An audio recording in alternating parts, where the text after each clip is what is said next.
So, welcome to Wide Open, everybody. Fort William Mountain Bike World Cup. Yep. With Mr. Matt Walker in the camper. Qualies have just gone down. Matt's been just doing an autograph signing for the fans with Danny and the team. Does it feel weird signing autographs? It must be. It is weird, yeah. Yeah, it must be quite a strange thing. But it's kind of one of the only times you get to see how much of an impact you have on people. Yeah. Really. Like, generally you just go about your business, and when you're at home you're training and you're just getting in your routine, and when you're riding and stuff, and people are shouting on the side of the track, which is always cool, but when you get to speak to the people and I guess just spend a bit of time with them, and they're stoked to meet you, which is pretty cool to have. And it's nice that I noticed there was loads of young kids there, and that's real cool that there's the younger generation is so excited by it all still, and as I was really. So it's cool. It is surreal, and I don't know. Yeah, it's just weird. It is a bit weird. What's the weirdest thing you've been asked to sign?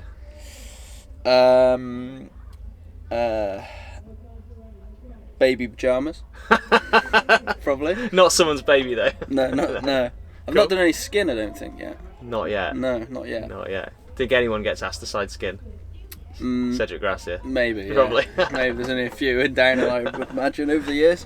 You raced the last British round here. How did it go? How did it go? Yeah, well, it was eventful, to say the least. I had a good practice day, and on the Friday when we came up, and then on Saturday I had a good morning, and then just had a crash in the afternoon, and just had a bit of a big one, and was in hospital for a bit, and then been on the recovery for the last few weeks. And so what have you done since? Obviously you fell off. It was like, I can't remember, Sunday afternoon or something here. You disappeared straight after hospital. And then what happened? You went to hospital. I went home. I had a few conflicting kind of results on what I'd done. No one really knew what I'd done, and then I ended up going to see the guys in Harrison Ross and for some physio, and they've been really, really good. Yeah, they seem to be real good for mountain bikers. Yeah, they're spot on, to be fair. Really, really good. So I've been on the mend, had some physio with them boys, and had kind of a routine that I've been into, and it took me about 10 days to be able to drive and move about. Shit. But then after that, quite quickly improving, which was a good sign. Every kind of physio session that I did, or every time I went in the pool or in the sauna and stuff, I started improving quite quickly. So it's a good sign to us that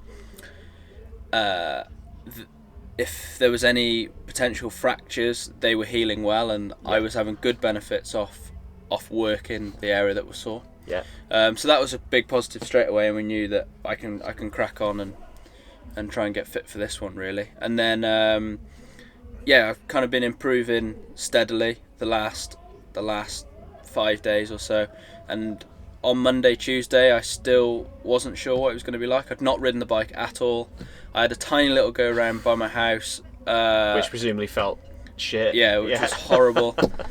For about 5 minutes, and just put it back in the shed, and I was pretty disappointed. I was pretty disappointed, to be honest, about how bad it actually felt.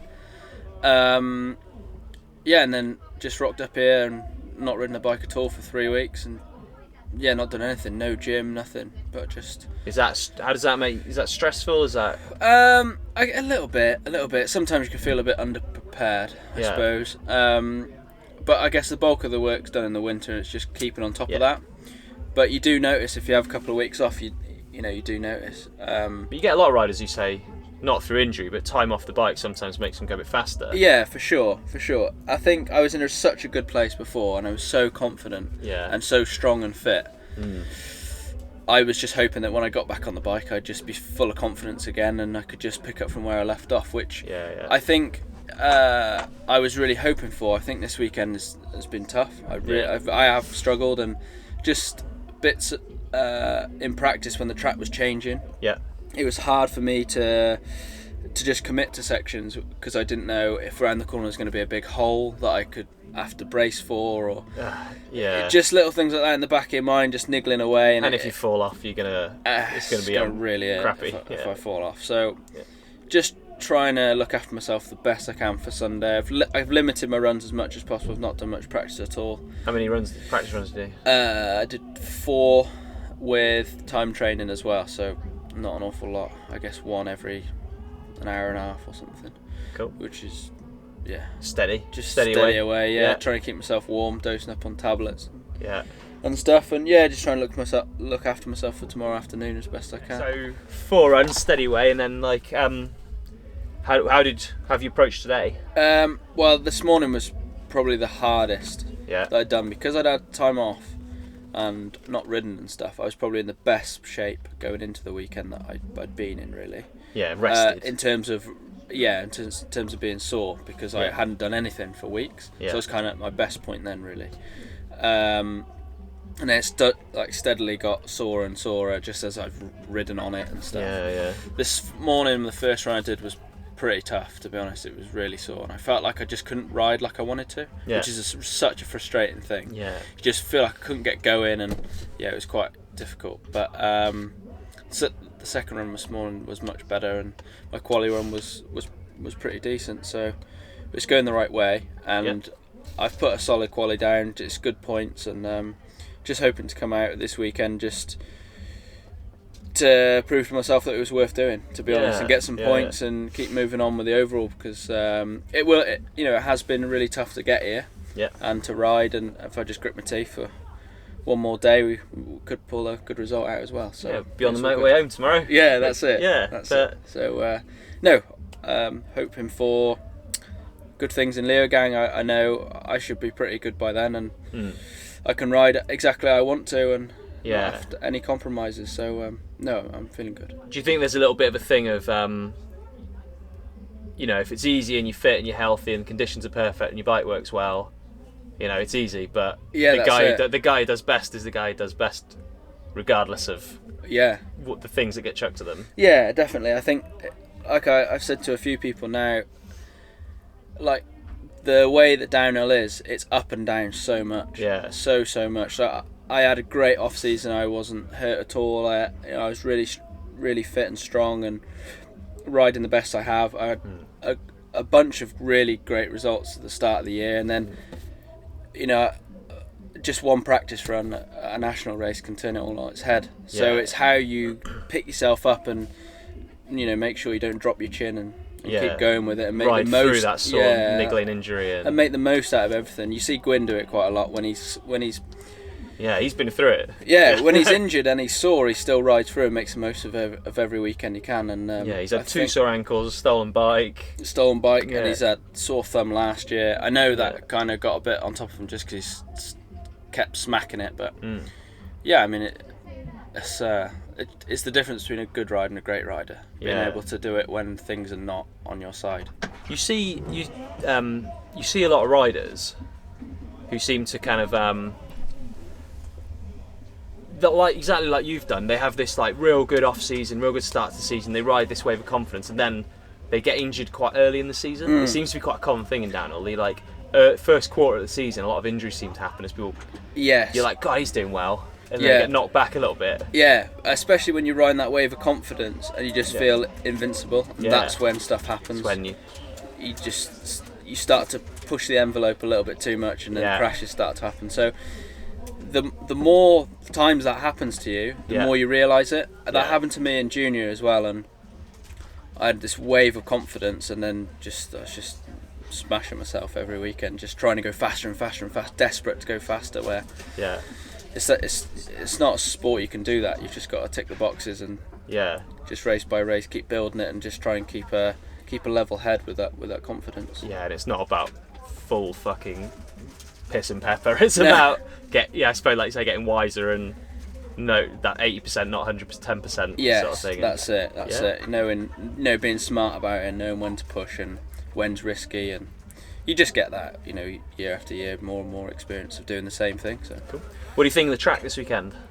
Well, it's the same as it's just classic Fort William, isn't it, really? Yeah. But I enjoy racing the World Cup here more than the National, just because even like that little road gap that's in it, it just seems like you do that jump and it instantly reminds you you're at a World Cup, and the crowds and stuff, and all the banners down the side of the track, and it's proper. Yeah, it's good. I enjoy it. I really enjoy it. And so you're not on the like let's never come here again boat. No, definitely. No, I love it. I do love it. And just the crowds have been so good for so many years, and being a British rider, it's rad. It's home really, crowd. really good. Yeah. Do you think having the home crowd there does make you go better? Yeah, I think it's nice to have your family and your friends here as well. Yeah. And especially Matt's family are all sat out there outside the camper van with Charlie Hatton's family and that, all drinking wine. Drinking beer. The camper's full of beer and wine.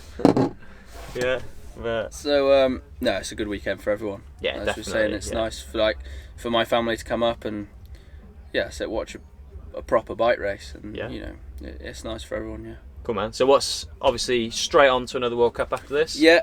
So I'll go home Monday morning, have a couple of days, and fly out to Leogang on Wednesday, I think. Cool. Straight into the next one. Straight into it. And do you think you'll feel good for that? I should do, yeah. I think actually off the back of this weekend I should feel a lot better. Yeah. Just because I've used my body a bit more and loosened it up. So just keep on with the massage and a few different things, and should be Top all tips good. for riders at home with sore ribs? Rest, and if they're not broken, try and use them as much as possible. Minimum comedy programmes on TV. Yeah, that was pretty rough the first few days. Yeah. Can you laugh, or is it bad? I can. I do struggle inflating my left lung. Oh yeah. Yeah, so the physio was saying that when I breathe in, it's all on the right hand side. No way. Yeah, so that's a bit weird. But the more you get out of breath, the more that just comes back. Just because the ribs are so tight and sore, I guess your body just shuts it down. But cool. So before we go, you're safely in for finals. Yeah, I think 11th or 12th place. So really happy with that. How are you going to approach tomorrow? Same as I did today, really. Just take a few painkillers, and kind of just steady away in practice. A couple of little things to change on the bike after qualifying today, just to help me out a little bit. And just specifically to help you out with how you're feeling, or just because it's the first time this weekend I've ridden fast, so the bike was a bit behind where I wanted to be, and it just wasn't holding me up and supporting me as much as I'd like. Okay. So you'll make things a bit firmer? Maybe a bit firmer, maybe a bit faster. I don't know. I'll talk to the guys at Fox. Nearer to where you'd expect you'd be, rather than softening the bike up and making it more... Exactly. Okay. Cool. Because whether it was the weather or through the injury, the bike hasn't really come anywhere from run one yesterday. Yeah. Generally, when it's wet, people don't really change the settings. They just ride the bike as it is. Yeah. When it's dry, everyone starts to play with stuff. So as it's drying out, maybe we'll try something. But we'll have to see what the weather does first. Cool. 'Cause if it's going to piss down, then anything can happen. I hope it doesn't. I may. All right. Good luck. Thanks, mate. Cheers. Always good to have a chat. Yeah. Perfect. See you on the podium, no doubt. Hopefully. Well, this is it. We'll try. Cool. Thank you. No problem. Cheers for watching, everybody. Thank you.